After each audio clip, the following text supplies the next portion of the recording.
the big return. Sam Reynolds, back on the live stream, back on the team stream. Thank you. Welcome back, Sam. How you doing? Thank you for having me, Nick. Hi, Nick. Hi.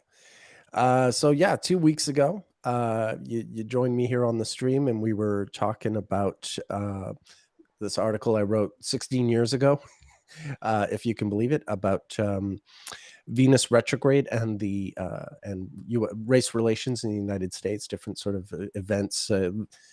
Markers in the timeline, if you will, key events in that story, in that ongoing story. And so yeah, look at the end of the last stream, we were just closing the 19th century with Booker T. Washington and his Atlanta Compromise, and that was the last slide we were talking about. So we're going through this slideshow that I've made that's based on the article I wrote all those years ago. And we're going through that again today. We might finish it today. We might not. I don't know. There may be a part 3 because I exactly. I want to chime in with some things I've done based on some of that research. Yeah. And so we'll get more into that. But yes, go on. I'm sorry. Exactly. No, I'm thinking there very likely will be a part 3 because you also have a slideshow to show, which is sort of a response to what I've done. So I want to let people know, whether they saw the last stream with us or not, that if it seems like I'm sort of dominating the conversation today, it's because I'm presenting the slideshow and Sam's reacting to it. And that's just sort of that's ongoing from the last episode. Right. But then once I've run through this slideshow, then Sam will be presenting his, in which case he will be talking more than I will, and I will be responding to his work. So yeah, if it seems like one person is sort of taking over the conversation and from one episode to the other, there is an order and a logic to all this, and it's not. Did you get a complaint about that? I think one person just didn't understand that, we were doing, like, they just sort of tuned in and said, well, why is Nick talking all the time? Like, is it like I invited you here just so that you could, like, sit there, but which wasn't exactly true. I mean, you did respond to everything I was presenting. Yeah. But yeah, maybe they didn't understand, like, we're doing a specific thing. All right. Anyway, with no further ado, the only other complaint I had was it took us like half an hour to actually get to the slideshow because we had all the pleasantries and chit chat. So yeah, maybe we'll spare those critics that agony. I don't know. I mean, it's okay for humans to be human, right? Yeah. I think so. No one's paid for this. I mean, I want to weigh in with that. No one's paid for this. We're not wasting your time, right? And so, I guess I'm going to be the Scorpio, less diplomatic here. Like, if you, we're going to get to the information, but Nick and I have been friends also for 20 years. So some measure of that, I think, is also another lesson we're teaching about camaraderie, about relationships. We're not just here for you to consume information. We want to share information, but people don't exist just on the web for people just to feed. I want to say that because I think it's annoying. Sure. I think some people like the sort of, the entertainment of just the banter and all that. There is more than just the astrology. But yeah, with all that said, point well taken, Sam. But we'll spare those who are tormented by the frivolous banter before the serious business of the astrology is at hand. All right, so without further ado, I'm going to share my screen and we'll jump back into this slideshow. And this is where we left off. Right. Although I think we pretty much had covered what this event was about, and you had weighed in on it because I know you have some pretty strong feelings about the Atlanta Compromise. Yeah. Shall we move to the next then? But this also involves, this is 8 years after the Atlanta Compromise. But this goes to show how, even, as you were pointing out, Booker T. Washington represented maybe the sort of the milder faction of the day, with, sort of the classic dichotomy of, you have the more sort of militant faction and then the more conciliatory faction in human rights struggles and in the racial struggle in the U.S. And I mean, this is, I think, part of Uh-oh. slideshow. You know, sometimes happens. There we are. This is part of what you were saying, not to put words in your mouth, but that W.E.B. Du Bois was sort of like at this point and at this juncture was the more sort of militant voice. And although that would change later with Washington's death and then the introduction of Marcus Garvey, Right. Du Bois would become the sort of the more the milder voice between the two. Anyway, at this point, this is a police raid on a Booker T. Washington speech. So, despite the fact that he was sort of the more conciliatory voice in this movement, that he had his fair share of pushback as well, and this was quite a big sort of brouhaha in Boston. Yeah, 120 years ago, almost exactly. It's just minus a day. That's right. That's right. Yeah, and around the same time, there was another one of these sort of white riots, if you will, a Bronx stabbing, some kind of racial interaction that led to a white riot generally became just this. These would happen from time to time. Excuse me. It'll come up again in 1919 where a mob of whites just go on a mass sort of lynching, if you will, or attacking random African Americans after some kind of altercation like this particular incident. Right. And then just moving over to the Blue Five, I've moved over to the sometimes we go to the exterior conjunction. There were a few instances of that in the last talk. There's going to be a few of them more because the Blue Five also comes into play quite a bit. So it's not a Venus retrograde, it's Venus direct, but it's making the same conjunction to the sun that the retrograde makes in the Red Five with all those other events. And this was something in Bellingham, Washington. A lot of this kind of stuff. There was something similar in Vancouver this same year, where there were attacks not on African Americans but on Indian immigrants or Chinese immigrants. Sometimes, people who were coming in as laborers, and they would have camps where they were staying while they worked, and then they would be attacked, by resentful whites or what have you. Yeah, and I want to chime in here, especially for newer folks or folks who didn't have a chance to check us out last time. Mm-hmm. We have a question: what's this got to do with Venus, right? In terms of looking at this, and so what Nick talked about in his article 16 years ago, and then also in terms of what I've kind of also developed, is where Venus is a planet that relates to similitude and how we experience similitude. And when I say similitude, it's more so where we have a sense of what is like us. And by virtue of establishing, that rapport, you're going to also almost by default establish where you also have people that you reject or you refuse. And so one of the things that we've kind of seen is that as much as we talk about, ideas of justice, it really becomes about a consensus on what, who's the in crowd and who's the out crowd. Yeah, that's absolutely right. In many ways, that would have worked better being in the title of the article, that matter of consensus. Mm-hmm. Because the injustice end of it is sort of a byproduct of this other more Venusian function, indeed, where a given society will have a sort of unwritten code as to how it defines itself, a sort of a nationalistic code or a racial code, what have you. And it becomes this sort of accepted narrative.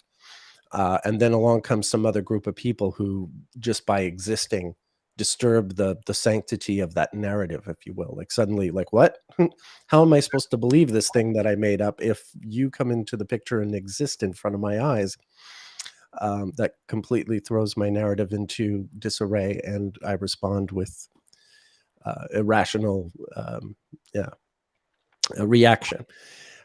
So yeah, I think that's a big part of what Venus is doing here. It's part of that sort of that collective code that people will have in a given society, and what is, what is tolerable and what is not. And yeah, it can have to do with any number of things. Yeah, because I think that just before you go back to the show, Yeah. what we're really kind of diving into is what constitutes us, what constitutes them. And Mm. I think one of the things that I hope we start thinking about collectively in our society through astrology or beyond is, you know, what's us. One of the fascinating things I think about related to the United States, and maybe Canada has a similar thing, is yeah, we talk about the country, we talk about the United States, we talk about Canada, but who really belongs, right? Mhm. And when I say who really belongs, who do we deem as belonging, in terms of benefiting from healthcare, benefiting from housing? Because when you look at the history, I can't speak about Canada as much because I don't know about this in terms of the intricacies of Canada. But in terms of when you look at the intricacies in the United States, you know, one of my mentors said this, and I don't know if you can see this as true as well. I mean, you guys do have universal health care. He said one of the reasons why we don't have universal health care is because of racism. Why people don't want to take care of other people and their health needs. Now, Mm. is that absolutely true? I don't know, but it's always gotten me thinking. That's my thought. I think it does work itself in to some extent in the whole American approach to sort of socialized any kind of care, not just medical care, but housing and so Mm-hmm. many of those issues that probably do play into the racial question. As far as look, Canada and universal health care, that's another. I mean, we have it in name. There's a lot of problems with the service here. I'm kind of embarrassed sometimes for Americans who look to Canada as being the shining example of what they could be. If you want to sort of envy a nation's healthcare system, envy Taiwan or Denmark, but by golly, don't envy Canada. Okay. It's arguably better than what the U.S. has. I'll grant that, but that's really not much of an improvement. Anyway, that's my that's my political statement for the day. Right.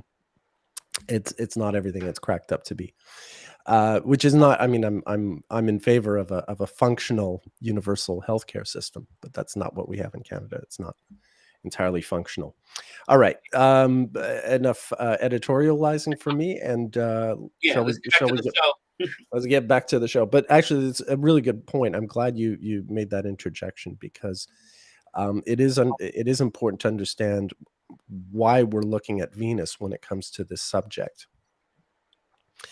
All right. So moving on from here, this is another one of these. Now, we are in a sort of in a downtime. I am showing just some of these sort of big events that happen at these different intervals, but these aren't things like this. Like this was a bad lynching in Cumberland, Maryland, a town that I actually lived in. This is where Project Hindsight was based. This is what intrigued me when I saw this story because I could visualize where this event happened. It was just down the street from where we used to live on Washington Street in Cumberland. But yeah, so these events are somewhat run of the mill, but I'm just sort of tracking them because they fall into this rhythm that involves these other much bigger events. This was another one of these classic white riots. We're now in a red 5 in 1911, so it's July of 1911. And yeah, another one of these situations. I think this was at Penn Station. Some guys get into a fight, and someone pulls a gun, someone pulls a knife, someone pulls a gun, and yeah, things just get crazy from there. And then back to Booker T. Washington. This is the ongoing sort of the debate between Du Bois and Washington would get quite heated, and Du Bois published this paper, The Crisis, which had an international distribution and some amount of influence. For instance, in the African diaspora in Europe. Yeah, it's still published today through the NAACP. Right, right. Um, but he was basically sort of, this faction that existed between these two communities of activists was sort of breaking out into the wider world, and this open letter that Du Bois wrote to Washington supporters in Europe, and sort of making his case against him as it got uglier between them. And can I just recap for the audience too Yes. what the nature of the cases are? So Yeah, please. Du Bois was, if not the earliest, one of the earliest grads from Harvard, and also extended his education in Berlin, getting a PhD. So he believed very much in a key things. He believed in the benefits of education. So did Booker T, but more liberal education.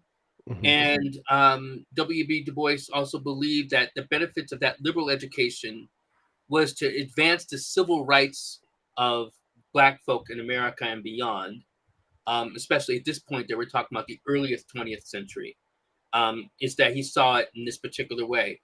Whereas Booker T believed more in economic advancement first and primarily, Hmm. not with an emphasis on civil rights per se, but economic development, especially related to skills and building skill sets and trade development as the way for African Americans, Blacks to kind of advance. And because he felt that with economic development would come civil rights development, which is the very opposite of what W.E.B. Du Bois believed. Right, right. And I would say, like, over time, Du Bois's um, sort of side of this argument would really come to define the movement as time went on. My sense of things is Booker T. Washington, although fashionable in his time, by the time you get to like the post-war generation, First uh, World War, right? Yeah. yeah, yeah, that people have less time for Washington's approach and perspective, and that people want everything. People want change now. That they want the civil rights now.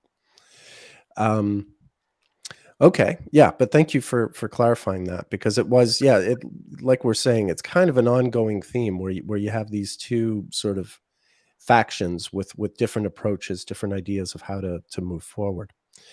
Oh yeah, I should have repeated my warning about disturbing images. Yeah. Um, we did begin the last time Sam and I did the team stream. We did want to warn you that there are some disturbing images here. So if this sort of suddenly came in front of you and you weren't expecting it, you have my apology. It is upsetting. It is offensive. Um, I'm not showing it here to offend, but just to expose. This was an event. This is also, again, not involving an African American, but it was a pretty big cause célèbre at the time. This was a lynching of a Jewish man named Leo Frank.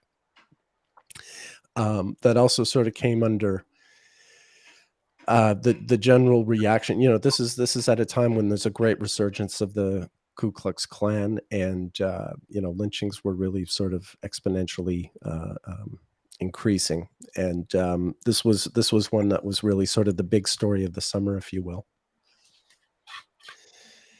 And now we're moving into Red Summer. Now we're moving into this is more one of the years that that this whole timeline was created to examine.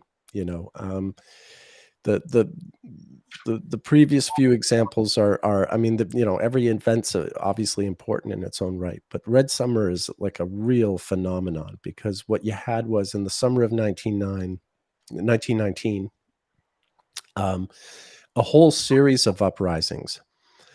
Some of them were African Americans sort of fighting back and defending themselves. Some of them were sort of more white riot eruptions and these sort of mass lynching type situations. But it was a very explosive summer. This, of course, is the summer after the First World War has ended, and things are really, really, really hot. So this is the first off, one of the first sort of uprisings of this summer was July 11th of 1919 in Longview, Texas. And then a week later in Washington, D.C., there was a big sort of altercation between some servicemen and African Americans they came across in Washington, D.C. This turned into a pretty big brouhaha. July 27th, this is just a little over a week after that. This is an uprising in Chicago. There was the lake was segregated apparently, and I think an African American kid swam over to the white side, and then some whites got mad at him, and the child wound up drowning, and then people got furious at the child drowning, and it turned into a really pretty big tussle there.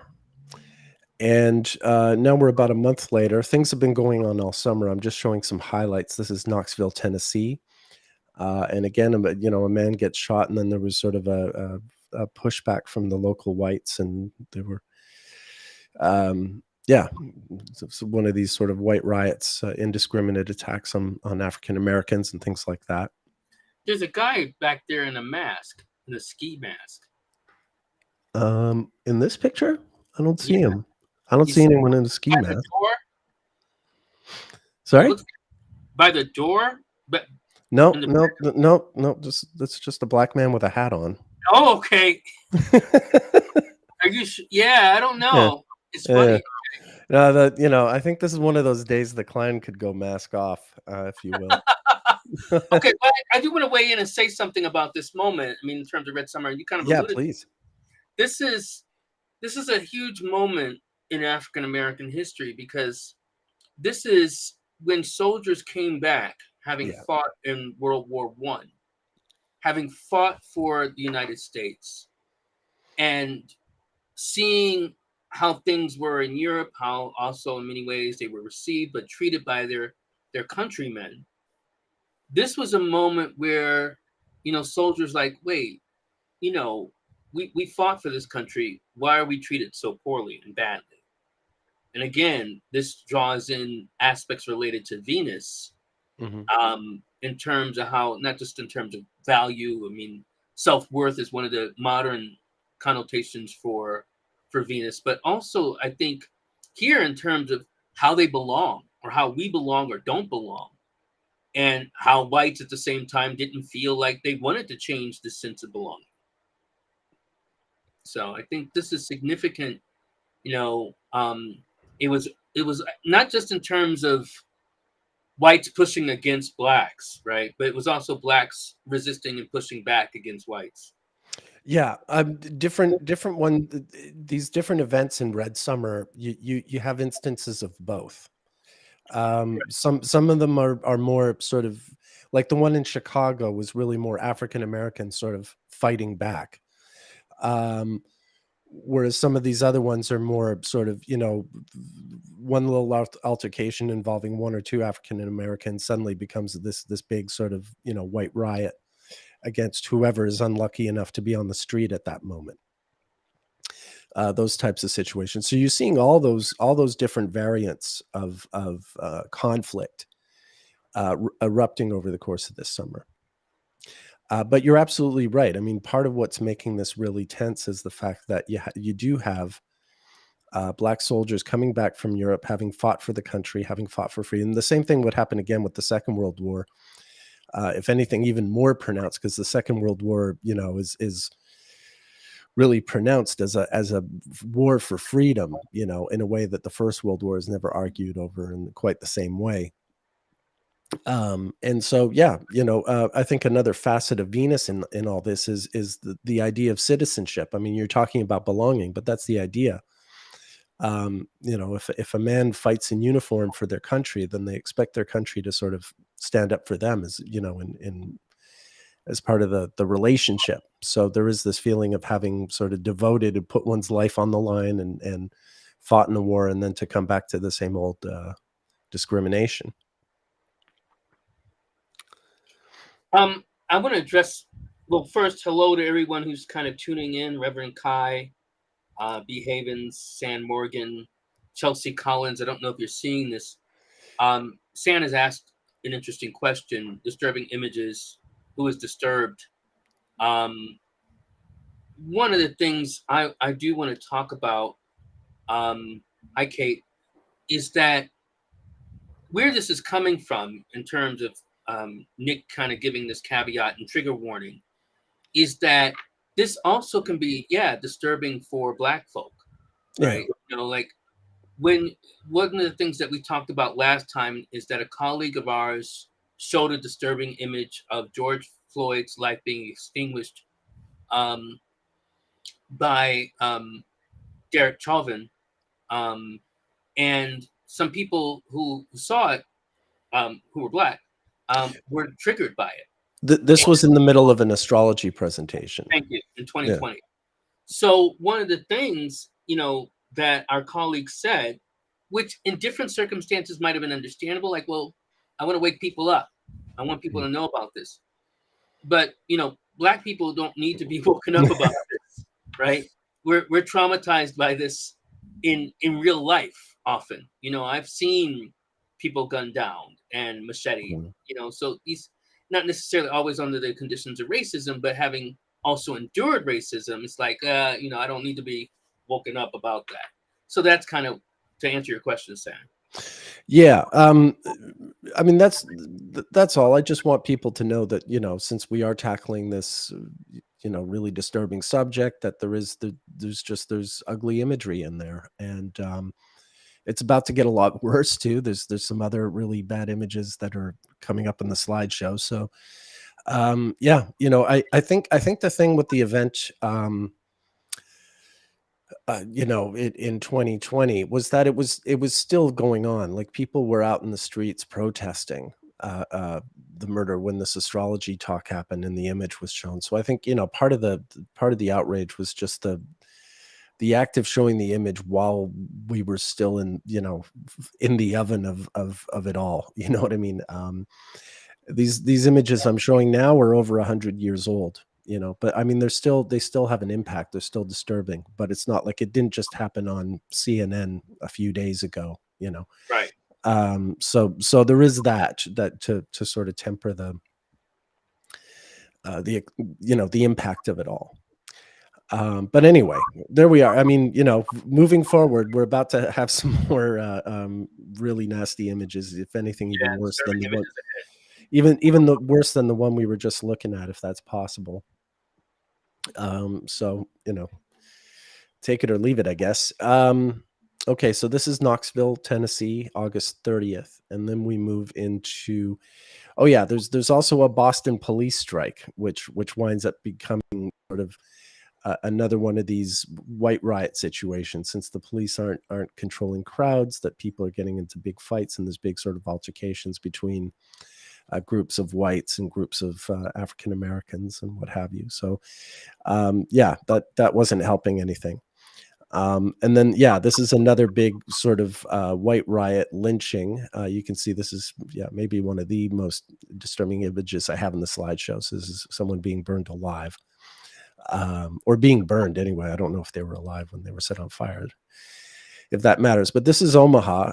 Omaha would become important again at the next Venus retrograde, or sorry, yeah, in Tulsa, rather. Tulsa, Oklahoma is the one that becomes important in Red One, not Omaha. I sometimes get the two of them mixed up.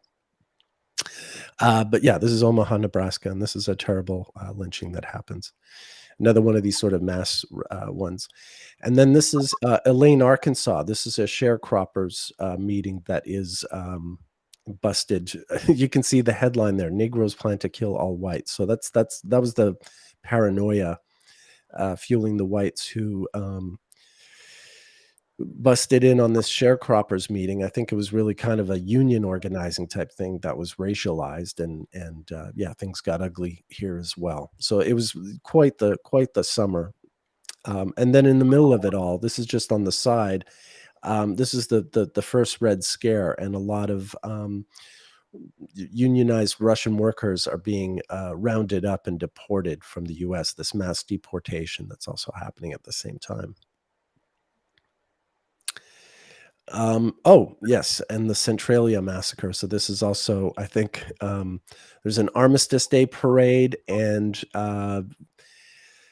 yeah, different factions with guns, and you get another one of these sort of, it becomes one of these sort of white riot situations with people just going crazy with their weapons and killing indiscriminately. Okay, and then this is the next Blue Five in 1923 in Oklahoma City, where all of Oklahoma goes under martial law because the Klan has gone just bananas. Now, at the previous Venus retrograde, 2 Venus retrogrades earlier, in the spring of 1921, there was a big, I don't have it in the slideshow, but there was a big riot in Tulsa that destroyed what they called Black Wall Street. You know, this really prosperous Black community in Tulsa, Oklahoma, that was totally leveled during the Red 1 Venus retrograde of 1921. But this is sort of following up for that in 1923. This Blue 5 is martial law being declared, so as to sort of curtail the Klan's rampage in the state. And then going back to immigrants and the way they're treated in the middle of all this. This was a very famous execution of 2 Italian anarchists, Sacco and Vanzetti, during the summer of 1927 during a Red 5. A lot of protests all over, just not only in the United States, but all over the world, trying to save the lives of these 2 guys who may or may not have been guilty of what they were accused of. Espionage. Yeah. Murdering a security guard in the name of espionage, I think, was the actual charge. But anyway, yeah, it was a big deal at the time. And then, okay, this isn't quite at the Red 5, not quite at the Venus retrograde, but there is going to be another riot in Harlem not long after. But this is a Harlem riot. Someone's arrested for shoplifting, and people try to stop the arrest, and it becomes this big brouhaha, and 4,000 riot in Harlem, 1 killed is the headline there. Pretty famous event. And then that summer, there's a lynching. This man, Reuben Stacy, is lynched. Eleanor Roosevelt is trying to convince Franklin Roosevelt to introduce anti-lynching legislation, but Franklin Roosevelt is afraid of losing his Southern supporters, and so he resists it. And the closest he comes, when Reuben Stacy is lynched in Florida in the summer of 1935, this is the case that Eleanor's using to really try to convince Franklin to go along with it. And even though he's personally amenable to passing a law like that, he doesn't dare jeopardize his political career, and the balance he's got to do with the South, and by introducing such a law. So he doesn't do it. Yeah, I think that's a blemish on his record, of course. Yeah, typically it's cited as much amidst everything else that was happening in the 30s. And Eleanor was pushing very hard for it.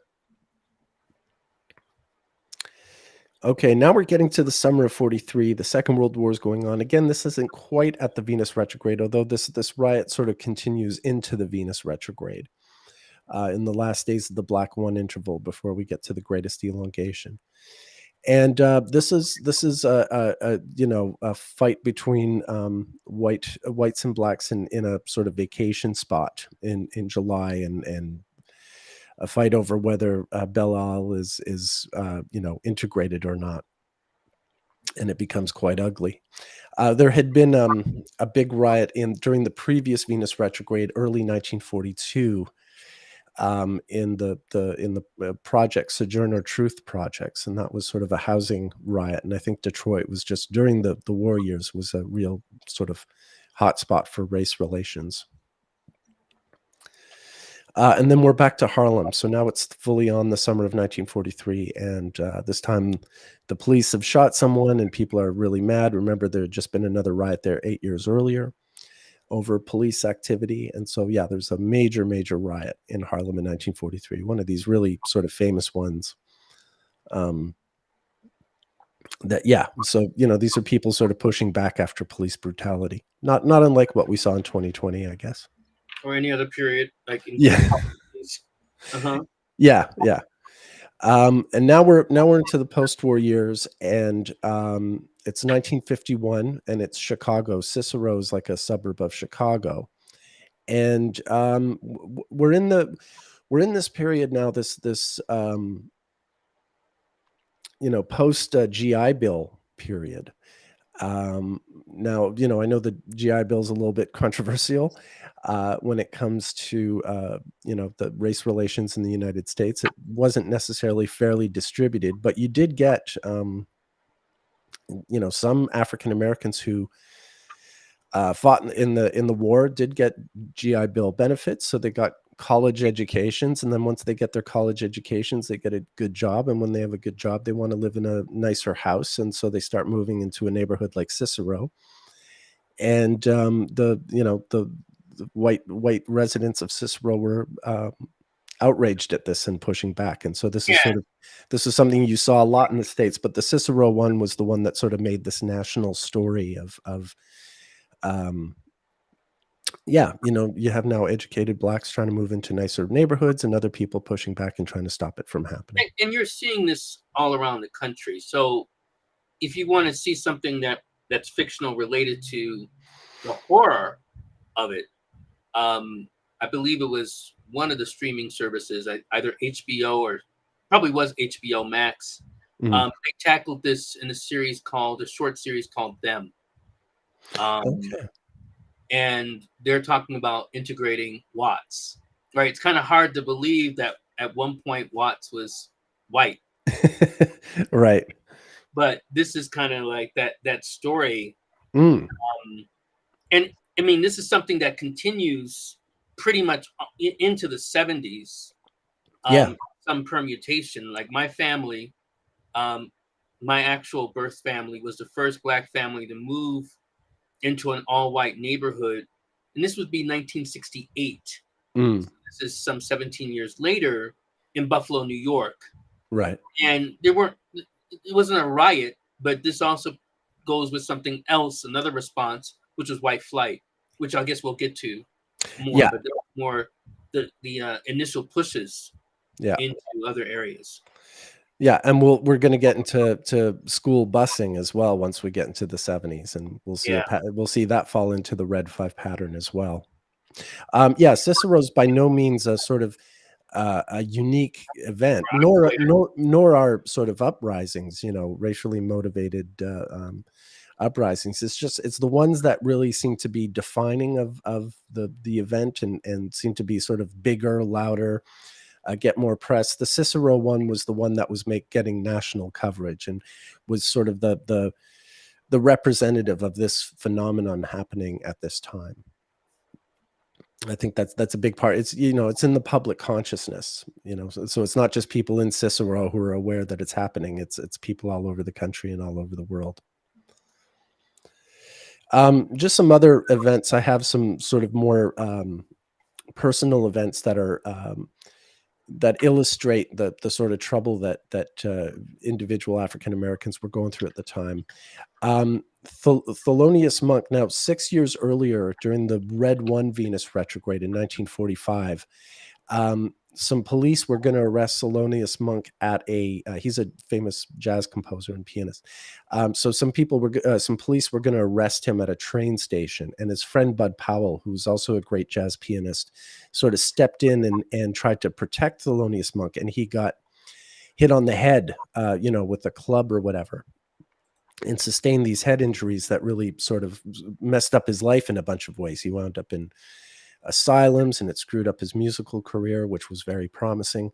So then 6 years later, Monk and Bud Powell are sitting in a car, I think close to Columbus Circle in New York, and some police approach them, and they find drugs which actually belong to Bud Powell, but Monk takes the blame for the drugs because Powell has already been through so much, really, protecting Monk. So now Monk steps in to protect Powell, takes the blame for the drugs, and winds up having his cabaret card suspended, which was like just, basically like putting any musician in New York out of work, because it meant he couldn't perform in any venue that served alcohol in the New York City area. So it really sidelined Monk's career in a way. For him to make any money, he would have to perform outside the city, and it was just inconvenient in a million different ways for him. And he didn't get his card back for, I think, another 7-8 years. So it really sort of messed up his life, and really, sort of over harassment mostly. And around the same time, this is kind of a famous event. Josephine Baker has been living in France, of course, all these years, but she comes to the States for a visit, and she wants to go to the Stork Club, and she's not allowed in. Now, of course, in France, Josephine Baker literally is a war hero. She was a really important spy for the French during the war, and she's like the really revered international figure. And she hasn't been living in America for like 25 years. So she's sort of sent back to this, segregated world. And she winds up sort of suing over being libeled, when she's denied service at the Stork Club. And so these are just different things that famous African Americans are dealing with at the time. Okay, now we're moving into stuff we know more about. This is probably familiar to most people. We're back at the Blue Five, and in Jackson, Mississippi, Emmett Till is a young 14-year-old kid from Chicago, and he's down there visiting family in Mississippi. And something happens at a local store. Either Emmett Till whistles at the white woman working at the counter, or says something somewhat scandalous, or whatever the case is. He gets himself in a lot of trouble, or he finds himself in a lot of trouble. I don't know how much of it was his fault or not, but he's he's in trouble for something. And in the middle of the night, these white guys come to his uncle's house, and they take him away, and he's never seen alive again. His body is found later, very badly mutilated. And at his funeral in Chicago, about a week or so later, his mother makes the brave choice to have it be an open coffin funeral, open casket, so that everyone can see how badly mutilated he was. And that photo is shown in newspapers all over the world, and it makes a real impact, and by the end of this year, the Montgomery bus boycott is going to start. And, it's often said Rosa Parks is thinking about that photo of Emmett Till when she refuses to give up her seat in Montgomery. So it's kind of it's one of these important events that sort of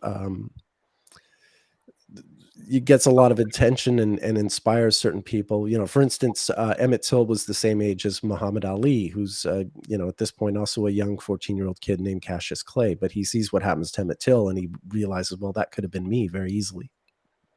Yeah, and the woman who accused him, Carol Bryant Benham, really recently just died. Right. Earlier this year.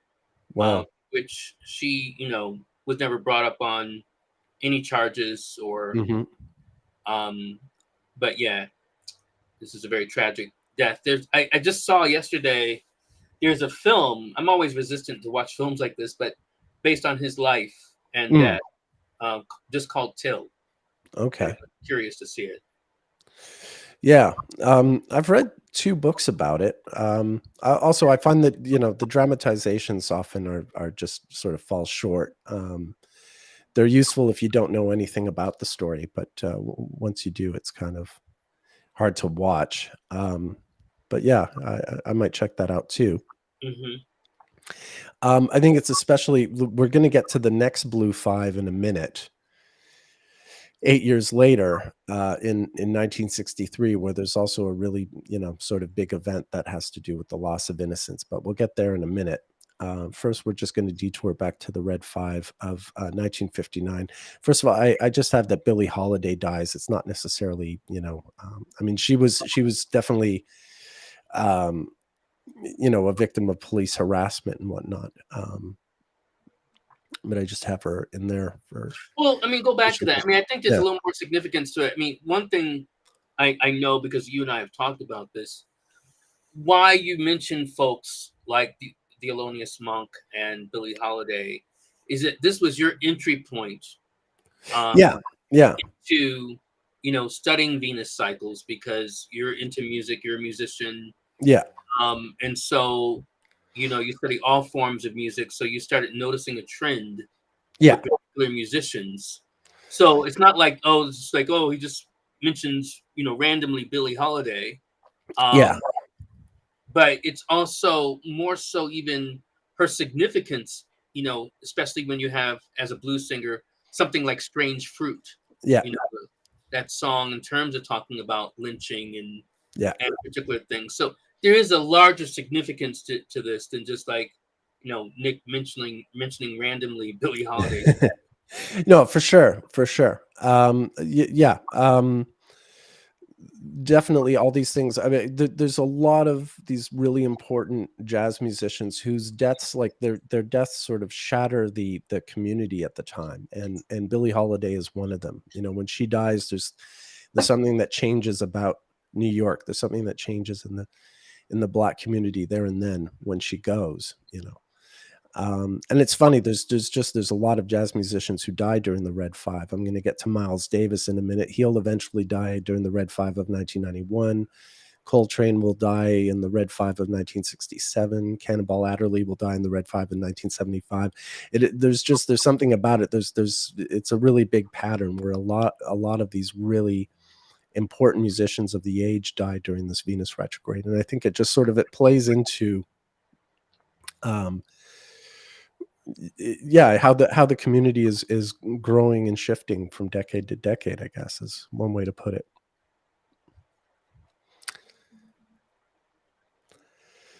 Okay, and this is another one of these sort of this is one thing you'll notice is earlier in the 20th century, a lot of the examples I was showing you were these sort of white riots, were these sort of mass lynch mobs, and whites sort of freaking out over some little thing, and going on a mass attack. But now we're seeing sort of the thing that's becoming more popular now, which is more the Black community pushing back. Someone gets harassed by the cops, shot, either arrested or shot or something, and then it blows up into a big sort of community pushback against the policeman. And that's what's happening here in the Bronx. And this is the kind of thing that'll sort of happen more as opposed to the earlier examples. Right. And this is also this is another one of these famous events. This was an event that was, on the front page of newspapers and what have you. Miles Davis was performing at a nightclub in New York, and he was standing outside. He helped a friend of his, a white woman, get a taxi, and she got into a taxi and drove away. And a cop saw this happening and told Miles to, move along. But Miles Davis was literally standing in front of the nightclub that had his name on the marquee, and he's like, "I'm not moving along. I'm performing here. This is where I'm working." And the cop hit him, pulled out his nightstick and hit him. And there was a big court case. Eventually, Miles did sue the city, I believe. But it was an important symbolic event because he was, standing up to the policeman. Later on, Hugh Masekela, a jazz musician from South Africa, would tell Miles that this story really inspired them in South Africa. Just the idea that, if a cop harasses you, you stand your ground and stand up to him, even if it means a nightstick on your head. So yeah, this is just another one of those sort of events that I'm talking about. And this was, again, another sort of similar thing. The same week, Chuck Berry was arrested for kissing a white girl. A few months later, he would be arrested on a Mann Act charge. You know about the Mann Act, Sam? The Mann Act? Yeah. What's that? With alcohol? No. What is that dealing No, with? the Mann Act was created in the 1910s specifically for Jack Johnson, who was the Black heavyweight champion Oh. of 1910, 1912. Basically, it makes it illegal to transport a woman across state lines for immoral purposes. But it's really dog whistle for, Black man traveling with white woman. If they cross a state line, then he must be pimping her. That's the essence of the Oh, wow. presumption of this law, right? So that's at this point he's just arrested for kissing a white girl, but a few months later, Chuck will actually be in jail for a few years on a Mann Act charge because he transports a woman from one state to another, and that presumption is made that he's trafficking. Chuck Berry might be, look, a lot of black men get sent to jail for no good reason in the United States. Chuck Berry's luck is much better than most when they wind up in this situation, because he's going to be in jail until 1963. But when he comes out of jail in 1963, he'll find that these new British bands like the Beatles and the Rolling Stones have been recording his songs and putting them on their records, which sell a lot, and he gets royalties from those.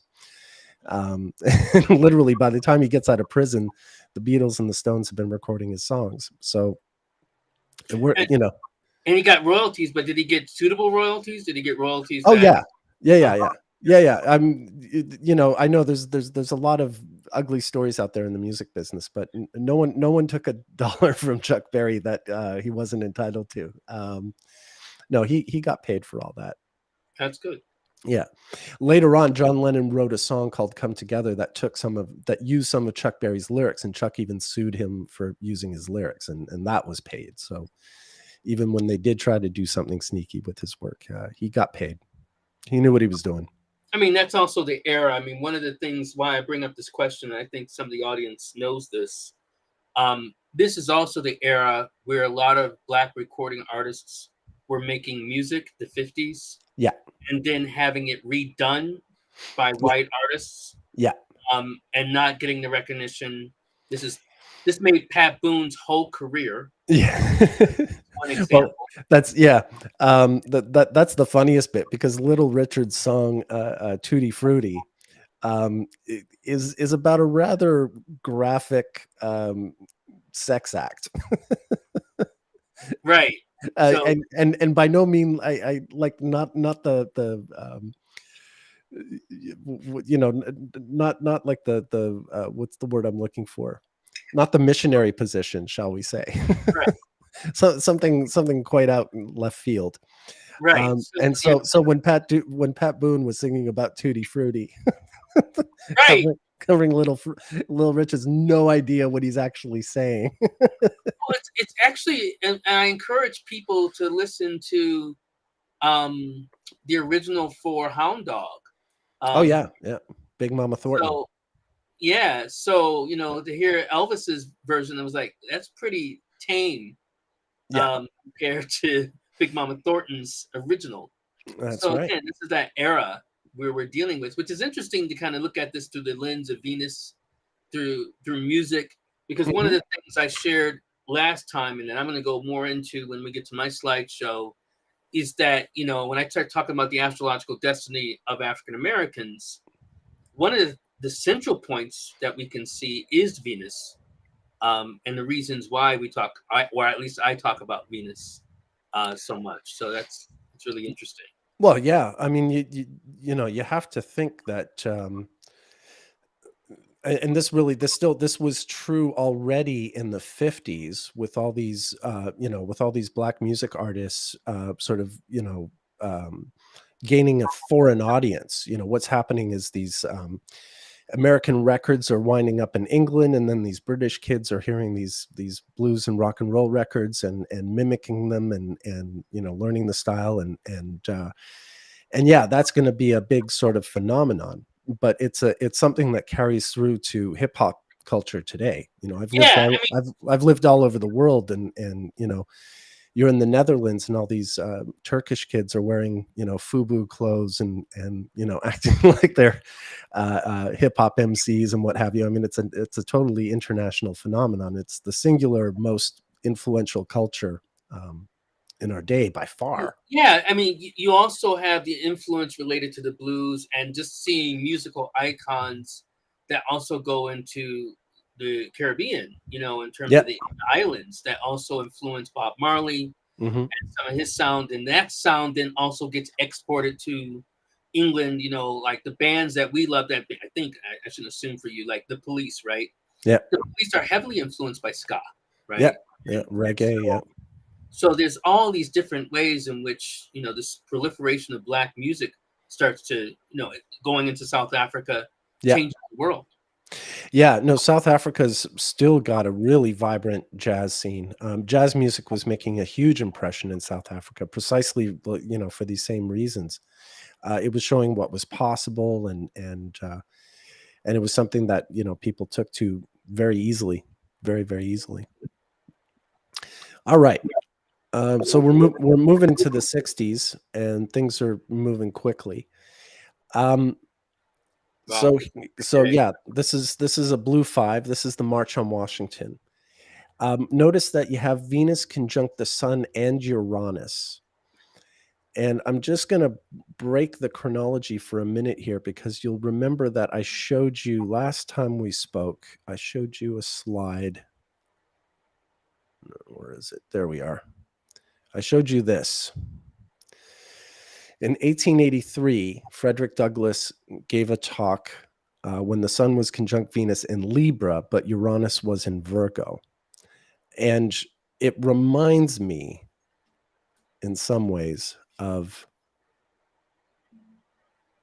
what you see here when you get the external conjunction of Sun Venus in a blue 5 interval alongside Uranus, close enough to Uranus. It sort of reminds me of that to some degree, and this is 80 years later. But aside from that, this is, the speech probably doesn't need too much introduction. It's one of the most famous speeches in the history I of have a speeches. dream today. Yeah. I mean, this is also the day, the day after, depending on how you want to look at it, that W.E.B. Du Bois passes away. Right. And again, we've kind of talked about the significance of W.E.B. Du Bois, which really, I mean, you and I probably could do a whole show on him alone. Right. Because his long life really arcs the development in a lot of ways of thinking, the maturation of certain thoughts in African American history, pretty much through the late 19th century all the way through the mid 20th century. And why it becomes critical, like his death, I mean, it was something that was talked about, and passed, and acknowledged that day with that March on Washington. People, the old man died, the old man has passed, and everyone knew who the old man was. They were talking about Du Bois and the significance of that, which must have felt for them like the passing of a torch. Yeah. And here we're talking about Dr. King, who at that point, I mean, he is roughly 34, 35 years old. Yeah, he's 34 here. He's 34. Yeah, 34 years old. A lot of people don't realize, Dr. King died when he was 39. Like he's a really young man. Yeah. And to kind of have this on his shoulders is a significant moment. And the other thing I like to mention, well, I guess it just went out my mind. I was like thinking about, Du Bois.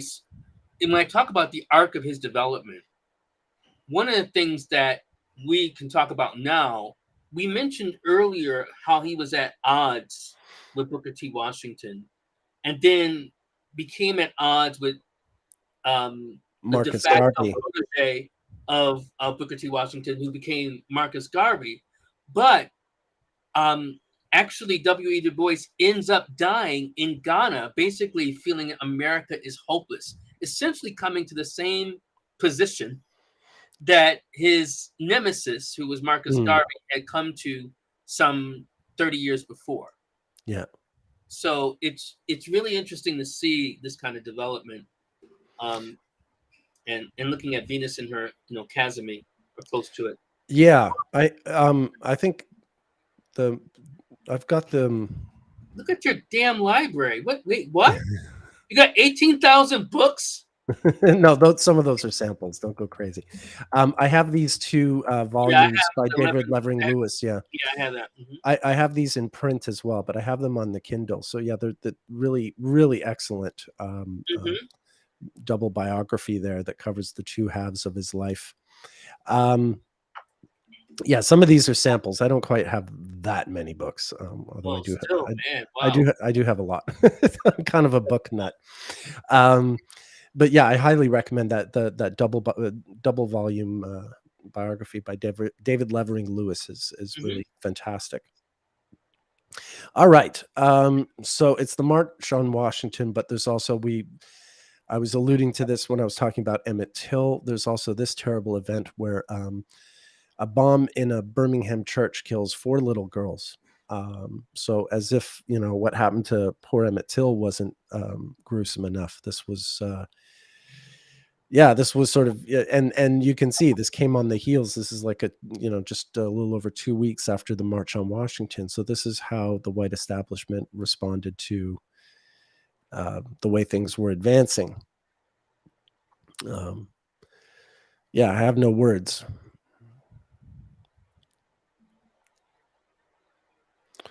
Okay, so it's 4 years later. We're back in the Red Five.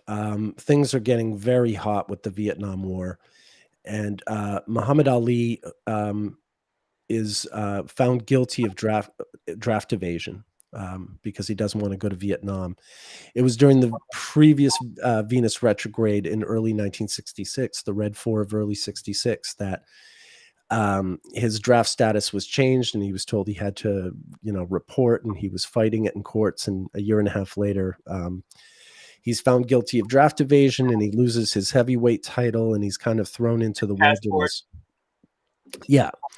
And his career is reduced to, well, I know he acts in a stage play, and he's trying to do other things to sort of keep himself afloat, but he really just loses everything, and it's going to be a few years before he can really pick himself back up. The next Red Five in 1975 will be the Thriller in Manila.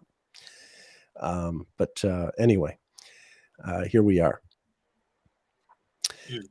So the 1967, it's kind of like the summer of 1919. They called it the long hot summer. There were uprisings sparked all over the country.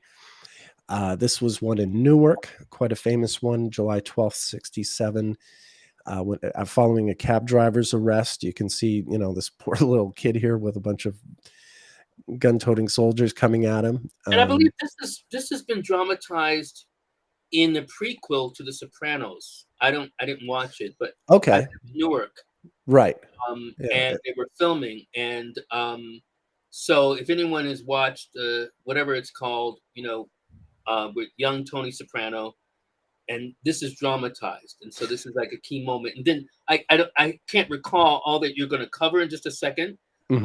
This is the summer before I'm born, and one of the things I remember, there were riots and different things happening in different places as well. And then that also extends into 1968, especially, which I think you're going to get to when Dr. King is assassinated. But yeah, I'm gonna come back now. King isn't assassinated during a Red Five; he's assassinated during a White Four.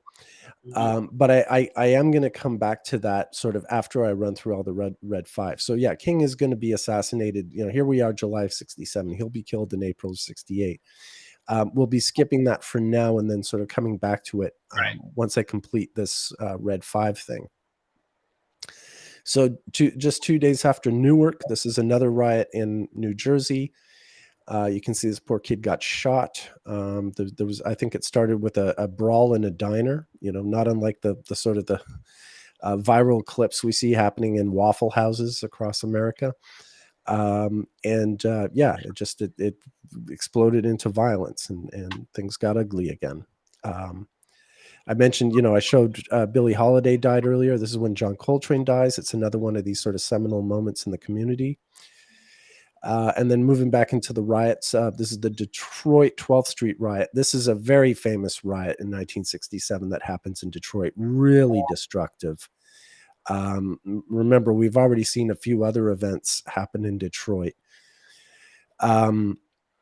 The city is famous for this particular riot is famous for so many things. I've read a few books about it. There's the Algerian hotel massacre story where the cops just outright executed a few men for like no reason whatsoever in a motel room.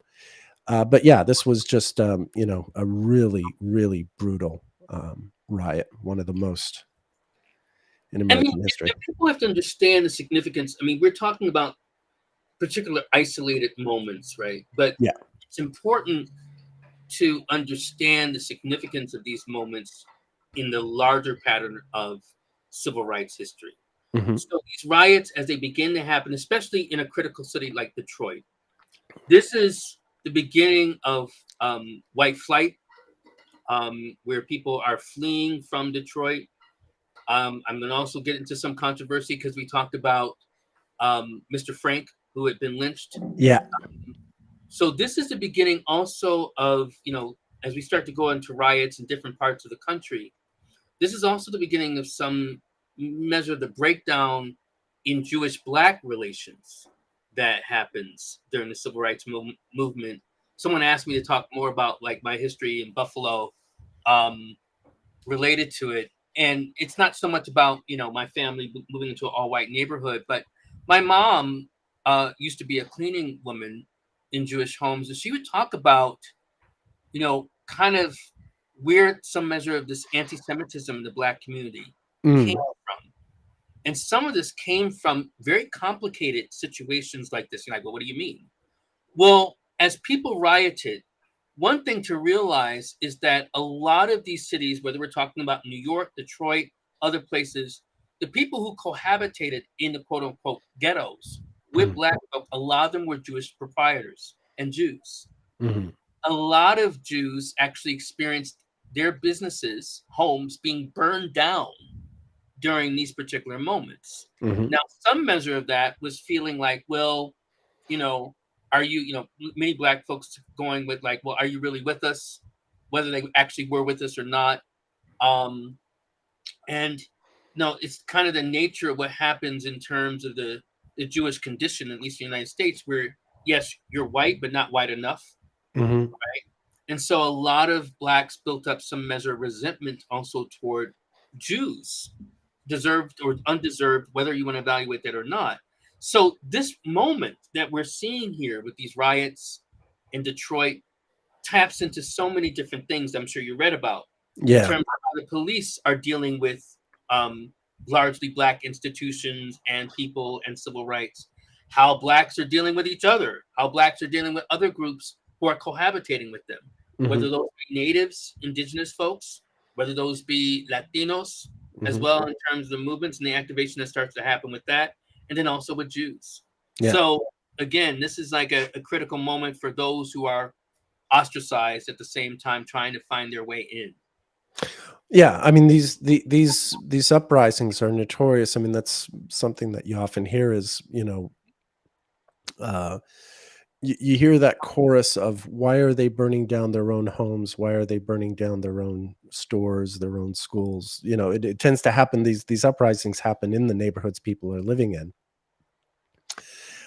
So certainly, if you have people who aren't Black who are living in the neighborhood, their homes are being burned down alongside the Black people who happen to be living in the neighborhood, and they have their homes burned down, even though So it's something that's happening to a lot of people. But when it suddenly happens to someone who isn't Black, then it optically it looks like more of an assault as opposed to you just being in the wrong place at the wrong time, Yeah, which is largely obviously what it was. I think they were just burning down whatever was there.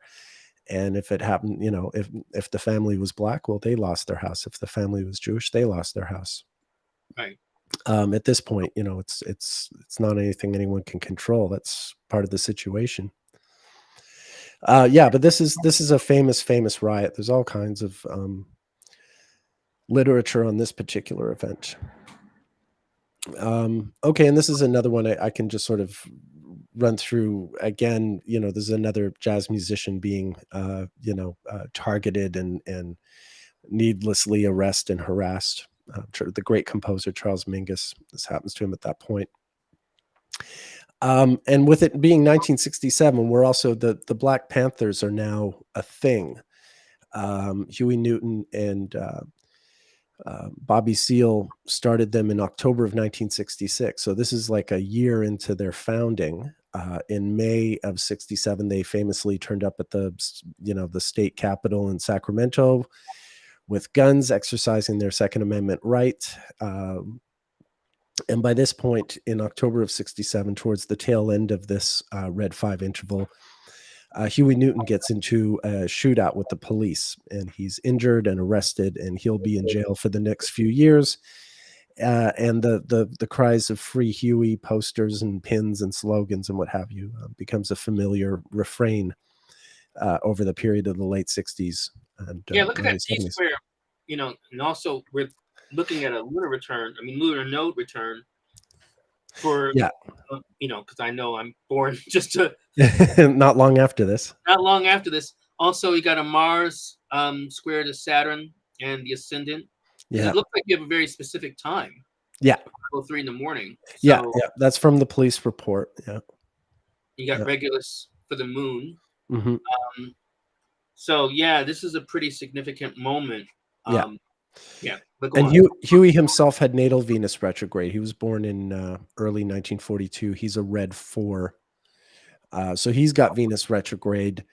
And Eldridge Cleaver is a red 5. And I think he's about to get into some shooting event that has him running, like leaving the country. I think that happens in January of 68. He's going to get in some police trouble and have to leave the country for a while. So now we're at the Blue 5 of 1971. And George Jackson is he's an inmate, but he's also an author. He wrote a book called Soul Dad Brother, which is sort of a diary and expose about the race relations in prison and the American prison system and things to that effect. And on this day in 1971, he's shot and killed by prison guards at San Quentin, ostensibly because he was supposedly trying to escape. That's the story given.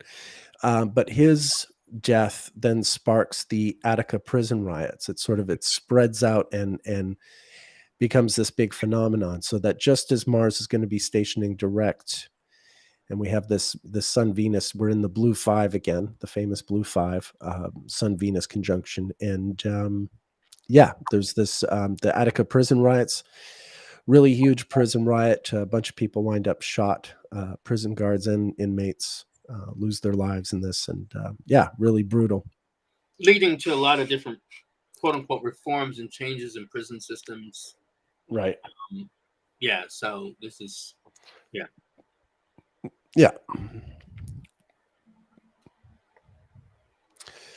All right. Now we're 4 years later. It's 1975.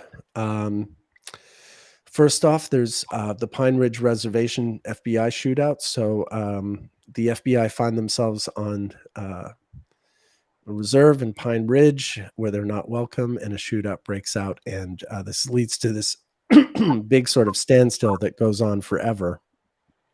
And a whole this sort of turns one thing into another. I can't even go into the whole story because it just keeps going and going. I imagine, sort of I don't know. from this.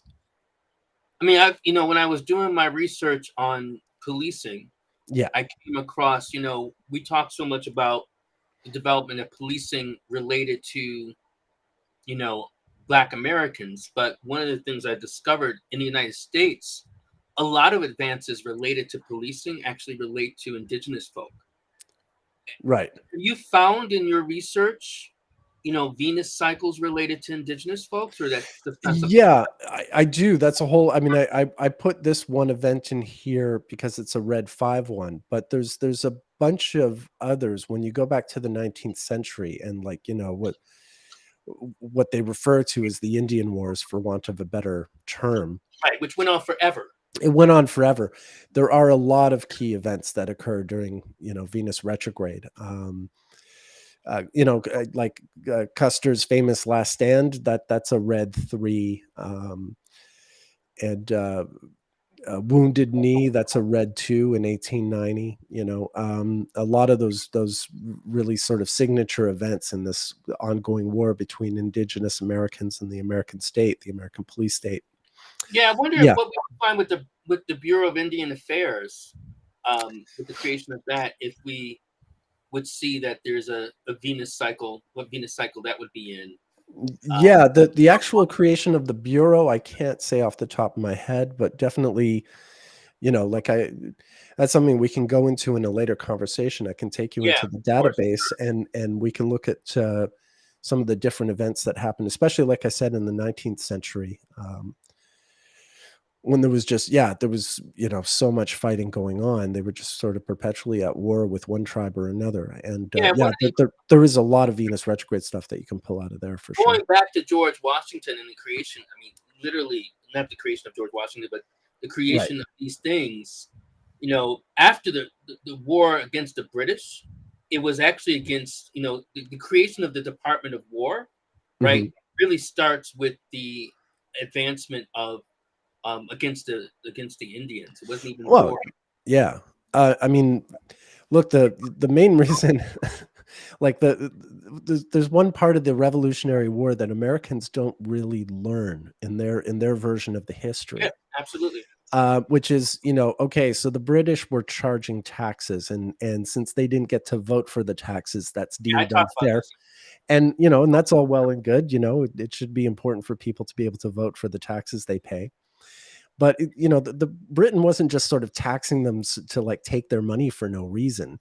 The reason they were getting taxed so heavily was because British soldiers were protecting American colonists from the Western frontier, from Indians on the Western frontier, and whites kept encroaching. It's not unlike Right. maybe I was what you gonna see say in whites Israel were today. encroaching into Indian territory, Right, and then and so that's the why, and that's why a yeah lot of the colonists really resented the British because they felt like that land should be theirs. Right. What I mean, the British literally, like, because when you had what you call in the States the French Indian War, what we call the 7 Years' War, generally speaking, um, the British had Indian help fighting the French in that war, and so they promised the Indians that colonists wouldn't move beyond the Appalachian Mountain Range. They would stay east of the Correct. mountains. And they had their soldiers stationed there to protect that frontier. But yeah, Americans would resent this and would encroach on Indian land over the mountains, and that would cause trouble. And so this is what they were being taxed for, was their protection, because folks kept encroaching on Indian land. And breaking this treaty that the British had set up, and that's how you wind up getting people complaining about taxes and Boston Tea parties and everything that Right. ensues. Even in Common Sense and Thomas Paine's Common Sense, he talks about how that land should be theirs. Right. Right. So it's an interesting thing. I mean, we probably could do a similar correlation. Yeah. Yeah. For sure. For sure. Um, Yeah, it was more than that. B. Havens is saying, I understood it was to repay the cost of the French and Indian War, 7 Years' War. It was also just like Nick is saying, to stop the encroachment, because soldiers still had to be there. Yeah. Because the colonists felt like they were entitled to that land. Yeah. Exactly. Okay, and now we're back in Detroit, and There's a lot. I mean, Detroit is central. Detroit is really In Black history. I mean, from music, Motown, to just in terms of Fred Hampton, all kinds of things surface related to Detroit. But Fred Hampton was in Chicago. Chicago, you're right. Yeah. He was natally a red 3. He's shot during a blue 4, so he's not in this particular slideshow. But I do have like a sort of history of the Black Panthers and different members there. But yeah, this is a car burglary that police get called, and then you get an angry crowd, and one thing leads to another, and yeah, you wind up with a big. Again, this is now more of a Black uprising. The white riots that were happening, for instance, in 1919, they don't happen quite like that as much. Well, until maybe we get to places like Charlottesville 2017. But in this era, they're not happening as in the same regularity or numbers that Black uprisings are happening at this point. Oh yeah, and here's just another jazz musician dying. Cannonball Adderley dies in 1975. Everyone who played on the horns in Kind of Blue died during a Red 5, so it's kind of peculiar. All right, this is the Louisville school busing protest riot. So school busing around this time is introduced in some cities like Louisville, Boston, cities all over the country where people are sort of this is becoming a big brouhaha. And I guess this is where you are getting some white rioting, if you will. Although they're not necessarily lynchings, but they're really unpleasant standoffs involving kids, and people being really, really, really awful. So yeah, this was a big bunch of ugliness going on all over the country as this Red 5 was happening in school busing. Yeah, this is a huge moment, not just in terms of integration and Mm-hmm. issues related to integration, but I worked for an institution called the Fund for the City of New York Mm-hmm. that's trying to figure out the logistics. I mean, it was commissioned to figure out the logistics of how to accomplish this busing, with kids. Because you have to think about, and we may not think about it now because it's like we're just so used to it. How do you coordinate one, getting enough buses, the routes, everything else in order to kind of manifest this? Now, the Fund for the City of New York also becomes, this is where it does get a little bit into my personal history a little bit. Mm. It it becomes an institution that then presents an idea to the state to bring out the lottery.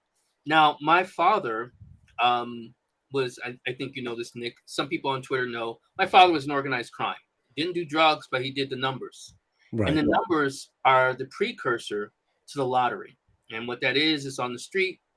You have people, you have number runners who, collect money from people based on playing particular numbers, just like we do now. It was completely it was a racket run by the mafia and by the mob. And then people got paid with that. But this company that I worked for, the Fund for the City of New York, doing tech training, they were instrumental in starting to figure out some of the logistics related to busing. And it was a model that was used across the country. Okay. So this goes into a lot of different things beyond just integration. Right. Interesting. I didn't realize that. Yeah, so this really is sort of a reordering of a sort of social fabric and the way things have been done for decades and decades, and creating this new world. Mm-hmm. Okay. And from there, okay, this is just another little music thing. The first hip hop hit came out during a Blue 5. It's not really relevant to anything, but I just have that in there for some reason. Wait! Stop! How are you going to do that? How are you going to say that it's not relevant to anything? What do you mean Well, it's not relevant? I mean, it's not uprising. So I wanted to get us to the end of the slideshow.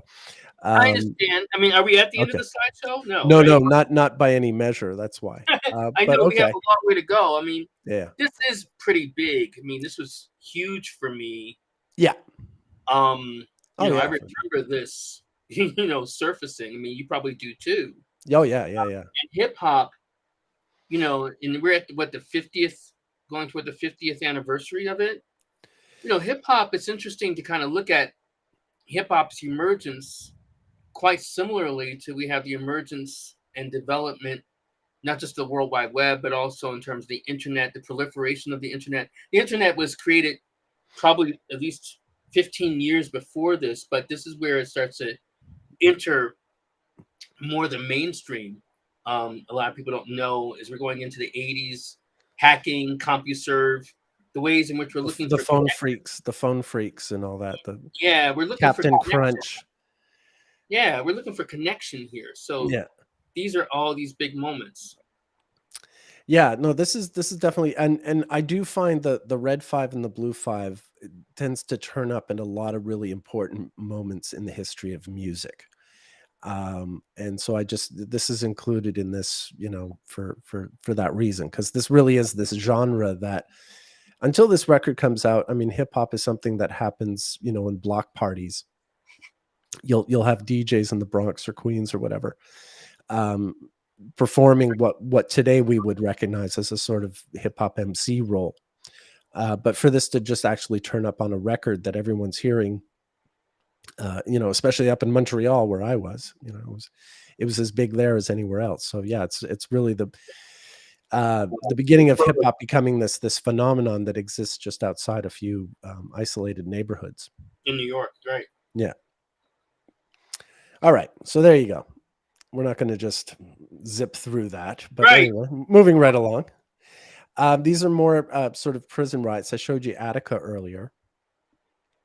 This is one that happens in Oklahoma, in Conner, Oklahoma, and yeah, just another.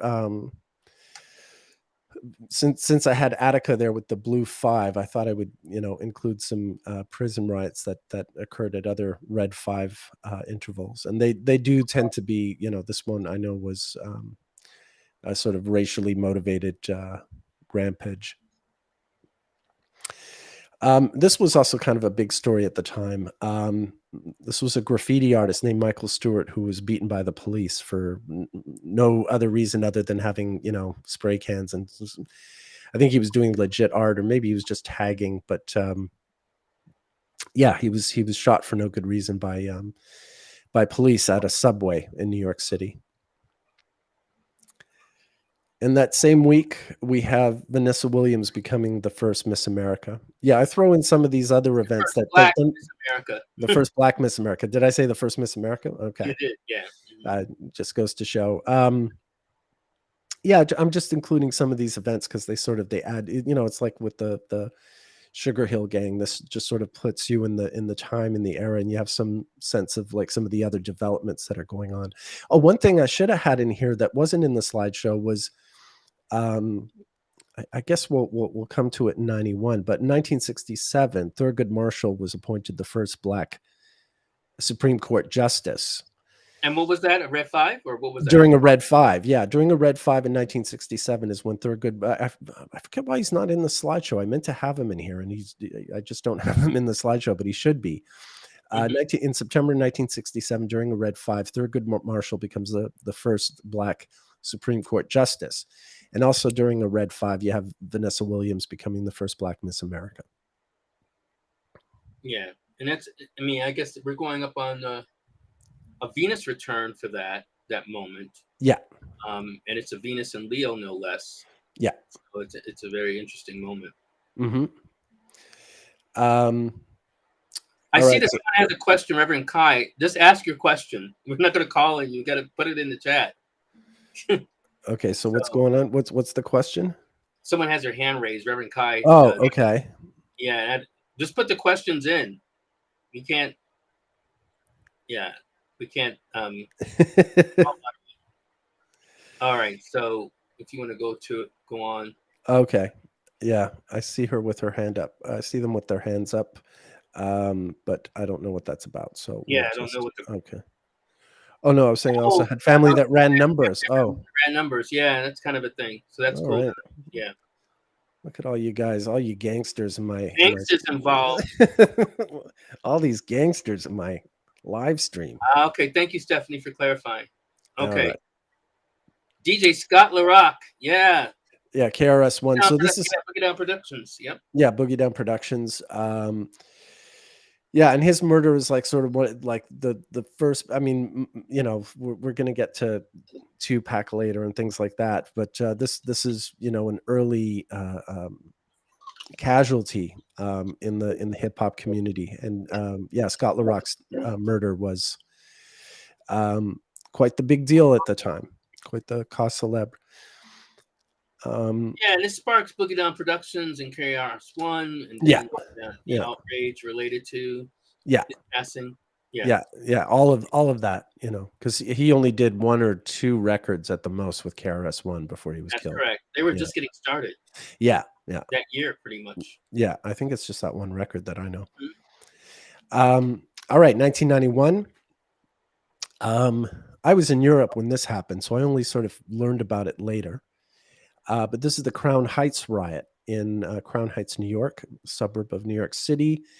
A rabbi's car, an Orthodox rabbi, his car hit and I think killed a kid.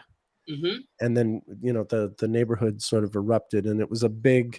You mentioned earlier the sort of the tension between African Americans and Jews who live in neighborhoods close by, and that was sort of this element of that. I mean, and so why I bring this up is I don't know. I think we are connected on Facebook. A lot of people, when Kanye last year Mhm. was saying what he was saying, and this is not me kind of, co-signing on anything that Kanye says, Right. but not really understanding that Kanye's anti-Semitism is not new within the Black community. Yeah. Yeah. And it has some measure of its origins in other dynamics. I would remind people, like, Michael Jackson also, as much as he associated with Jews, had his own form of anti-Semitism. All you have to do is listen to "They Don't Really Care About Us," and one of the Mhm. things he says is "kick me, kike me," right, which is a Right. derogatory term for Jews. Um, so there are these things that are happening again in figuring out who's us, who's them, Yeah. and that's a measure of the history. And that makes sense, Nandi, that he would be Haitian. That is still a very strong Caribbean neighborhood. Yeah. Crown Heights still is part of it. One part of it is. The other part is still Jewish. So Yeah. it's fascinating. Yeah. Yeah. And of course, this wasn't too long after Public Enemy in '89 had their own problems. There was an interview with Professor Griff from Public Mhm. Enemy where he said some unflattering things about Jews, and then I saw Public Enemy live not long after that, and they were still suffering with the sort of there was a lot of blowback over that. And then And Farrakhan, the association with Farrakhan, especially for Griff. yeah, exactly, yeah. And so yeah, that became a whole sort of crisis for Public Enemy in '89, '90, Hmm. at the height of all that. So yeah, it is this ongoing sort of side issue on top of the big problem. Yeah. At the same time, around the same week, there was yet another prison riot. This is in Talladega, Alabama.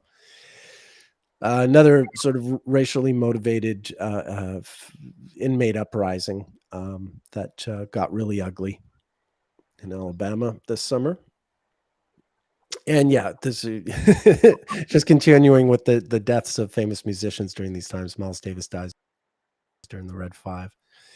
The same Red Five that took Cannonball Adderley and John Coltrane. And okay, so now we're at Anita Hill. Remember, I told you um, 24 years earlier in 1967, during the Red Five, Thurgood Marshall became the first Black Supreme Court justice. And so now he's stepped down and he's supposed to be replaced by Clarence Thomas. And there's a hearing for Clarence Thomas. And along comes Anita Hill to make everything awkward in the to put it mildly. Uh-huh. Uh, um, she comes and testifies that Clarence Hill has been had sexually harassed her on numerous occasions when they worked together a few years earlier.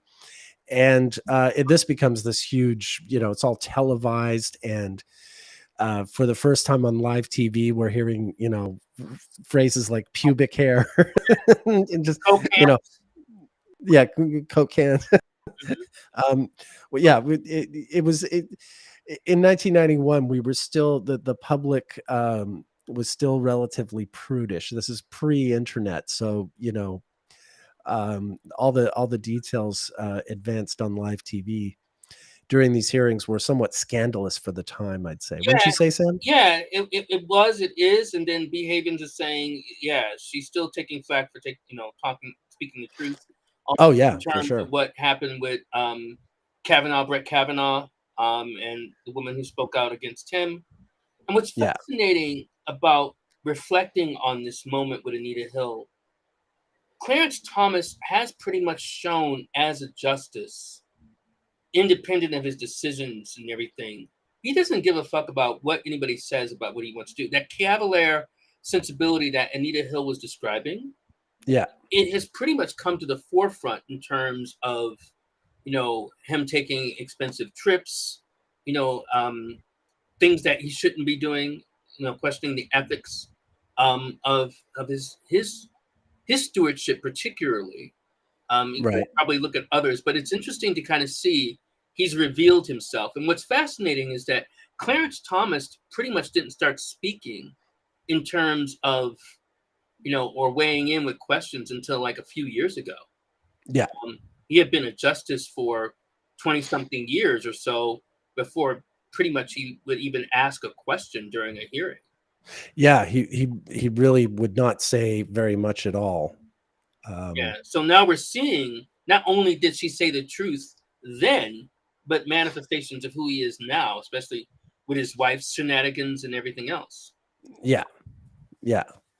I mean, of course, it's the only thing to water all that down. It turns out many of the justices, right or left wing, have been now found to be like accepting vacations that they Yeah. probably shouldn't be, and all this stuff. Like, you know, Yeah, but I think uh, he was like the watershed moment with that, right? yes, We, yeah, absolutely, because I guess he was so blatant about it.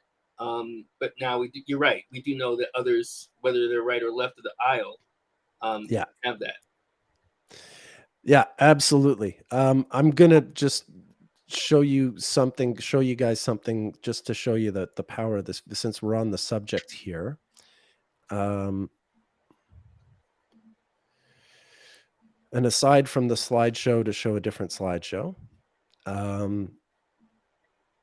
Okay, so Thurgood Marshall. Remember, I said he was nominated in September of 67, nominated and confirmed during the Red 5 of 1967. So natally, Thurgood Marshall is a Red 3. All right. And he was appointed by Lyndon Johnson, Yep. who was a Red 3. Okay. And then, so Thurgood Marshall, who's a Red 3, was replaced then by Clarence Thomas, who is a Red 3. Oh wow. Okay. Also would have And been cancer, right? It makes sense, right? right. And Clarence Thomas was appointed by George George W. H.W. Bush, Yeah. who is a Red 3. Wow. Okay. Okay. And then the fifth person in all this, the person who blew everything up, is Anita Hill, who is a Red 3. Oh So wow. let me recap. Thurgood Marshall, Red 3. Clarence Thomas, Red 3. Anita Hill, Red 3. Lyndon Johnson, Red 3. George H.W. Bush, Red 3. And then the Red 5s are Thurgood Marshall's appointed in 1967 during a Red 5. Clarence Thomas is appointed to replace him during the Red 5 of 1991. What do you make So, of all that, though? what am I supposed to make of all that? It's I mean, like, nuts. what do you think that means? I mean, I Yeah, have my own thoughts, but I'm gonna hear. yeah, I do. I do.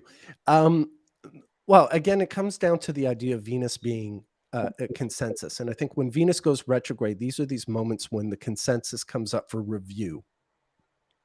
When the Venus retrograde transits are the periods where we can decide on what it is about our consensus, our social consensus, what it is about what we accept and don't accept, what is going to change. So in 1967, it's the simple idea of you've never had anything but white men serve on the Supreme Court, and suddenly you're not having a white man serve on a Supreme Court. And that's a changing consensus right there, you know, just the optics of it all. But then when we get to Anita Hill, you know, it's not necessarily quite the same novelty that Clarence Thomas is also a black man. I mean, it's important, but he's not the first. And so it doesn't have that kind of watershed moment to it. But Anita Hill complaining about, you know, with her grievance against Clarence Thomas. This is also a sort of Venus retrograde moment. This is you know, these moments that make people uncomfortable, these moments when we're suddenly talking about things on TV that people don't usually talk about. These are also sort of Venus retrograde moments. I mean, Well, it really was. Today we're really used to people calling out, you know, sexual assault or sexual harassment, but this was really something new when she did this, wasn't it? right.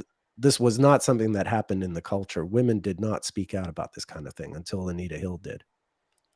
Have you I can't think of a precedent. I can't think of a precedent. Well, we could weigh in more with that because I think there's more there. Have you looked at Katanji's Browns? Yes, she's a red too. Okay. Yeah, yeah, yeah. She's a red too. I didn't look at when she was actually confirmed. It sort of blew by me, so I don't have the date of that. Yeah, I mean, I Uh, think that also has some significance. But I think what you're also making as, an argument here. I mean, you didn't say it explicitly. When we're looking at their births, mhm. we're also talking about perhaps like the articulation of a destiny.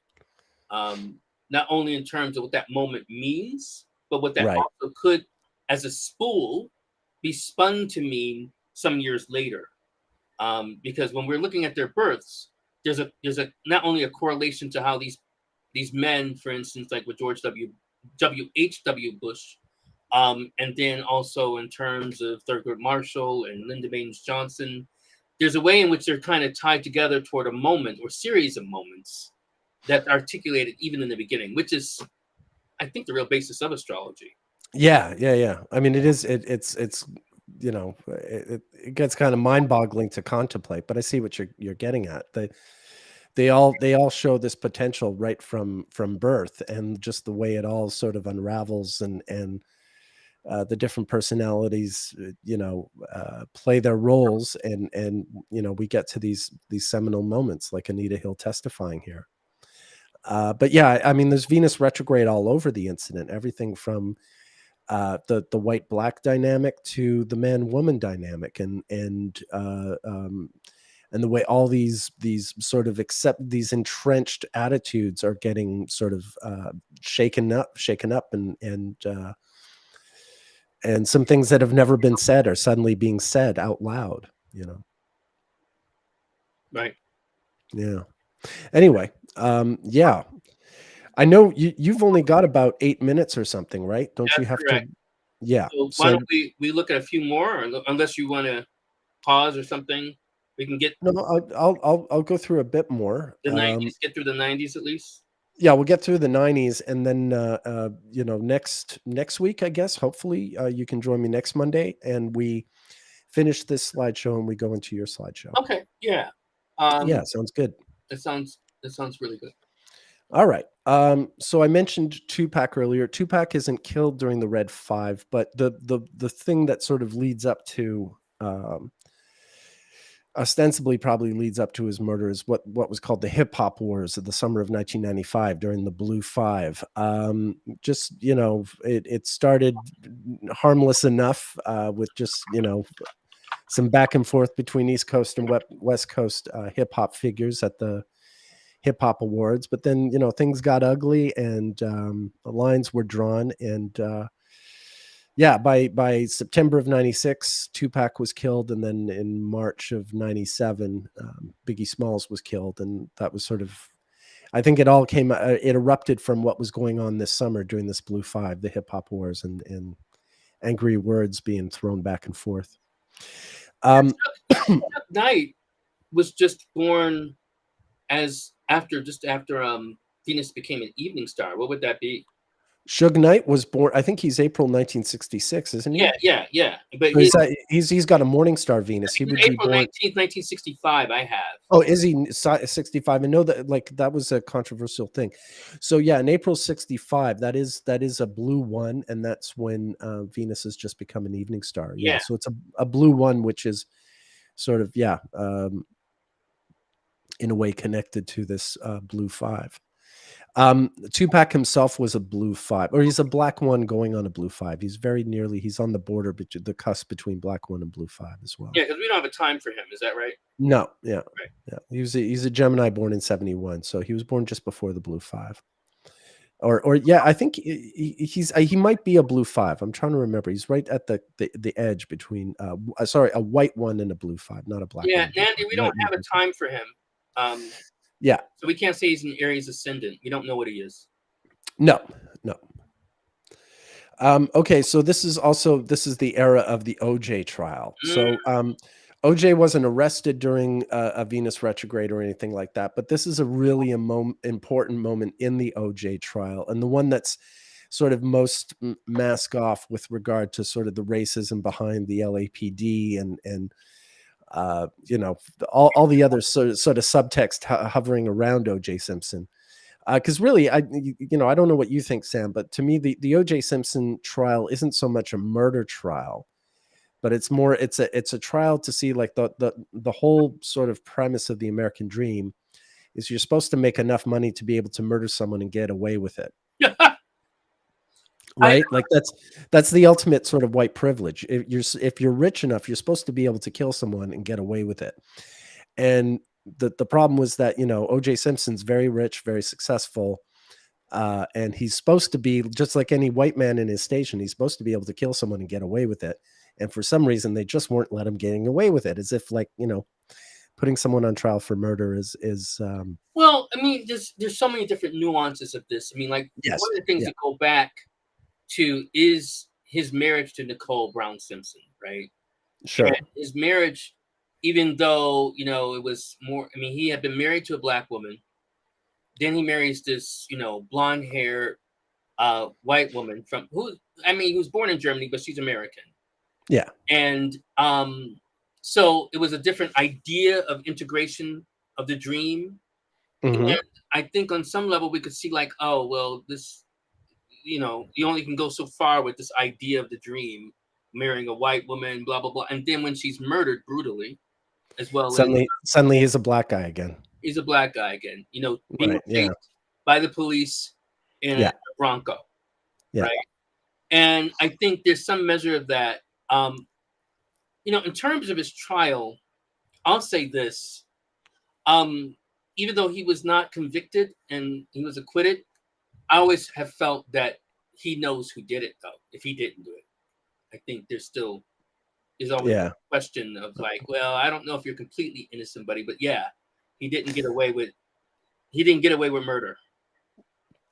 Okay. I think he got away with murder, but I think there was no way if they had convicted him, you would have had a real shit show in the country. And so Mhm. I think they sacrificed justice just to sort of, keep the peace. And my feeling was that everyone knew that, but that, it had to be this way Well, because yeah, because they're this is what I mean. Like LA riots. We didn't talk about even. I mean, not yet, but we didn't talk yeah, about well, Rodney King. we'll come. Yeah, we will come back to Rodney King and the riots, and Mhm. that absolutely informs everything that's happening here with this case. But yeah, I always thought that it was, it wasn't about whether or not OJ Simpson was guilty. It was just that, he is supposed to be able to get away with murder because usually white men in his position do. And therefore, everything's got to be even. Right. That was how I took it. Um, yeah. Anyway, in the middle of all this, Mark Furman, who was, one of the police officers investigating O.J. Simpson, he's revealed to be a really, racist POS. And Yeah. this tape comes out, and it's N-word this and N-word that, and it just sort of, yeah, it underscores. I mean, it's stuff like this that really sort of puts things in motion for Simpson to be acquitted when the time comes. Because you have evidence like this, and yeah, it's sort of it's irrelevant that in some sense that Simpson's guilty because the police force investigating him is so corrupt and so biased that there's no way things can be fair anyway. Yeah. And Oh Nandy, to answer your question, so Nicole Brown Simpson is a Taurus. Would make yeah, yeah. yeah, I've got her somewhere. I think she's a Yeah, I have it. I have it handy. She's a Taurus. Now I don't have it handy. I got rid of it. But I do hear. I think she's a OJ by the way is a blue 5. So was Johnny Cochran. They were both blue 5. So you saw that whole Mark Fuhrman incident was also during a blue 5. yeah. And then yeah, Nicole Brown Simpson. I'll have her up in just a moment. Oh, and also, people are asking, so this is part 2. There will be This a is part part 2, and there's going to be a part 3, There's going to be and a who part knows, 3. part 3, maybe even a part 4. I think we're going If to look we were, for part 4. Maybe we'll take a yeah. 2-week break after that. But we'll Okay. meet Here, next week. We're yeah. This is Nicole Brown Yeah. Simpson. So So you can see she's she's a a Pisces rising, right? She's a Pisces yeah, rising with a moon in Libra. yeah, and she was born about a month before um, a red 5 interval. She's a black 1 interval. Yeah. All right. Well, shall we leave it there? we should leave it there. Thank you all who have tuned in. Yeah, thank you, everyone. We'll meet together next week, around the same time, and Nick will finish his part of the show. I think there's still just, I mean, we're Not that much more. Yeah, we're heading into the 21st century. Shouldn't be that much more. And then I'll do my part, and then we'll see where we go from there. Fantastic. Sam, thank you so much for joining me. Thank you, everybody. Today. Thank you. Thank you, everyone, for tuning in. Hope you enjoyed that. Yeah, this has been great. Thank you, Sam. What's your website? How do people find you? Unlockastrology.com. Okay, unlockastrology.com for Sam Reynolds. I'm Nick Dagan Best at nickdaganbestastrologer.com. Check us out, get in touch, and yeah, check us out next Monday. We'll be here at 10 Pacific, 1 o'clock Eastern for our Chapter 3, our third installment of this ongoing conversation. Yeah, we're having fun. All right. All right. Sam, thank you. Have yourself a great week. Thank you, everyone. And we'll see you next weekend. Cheers.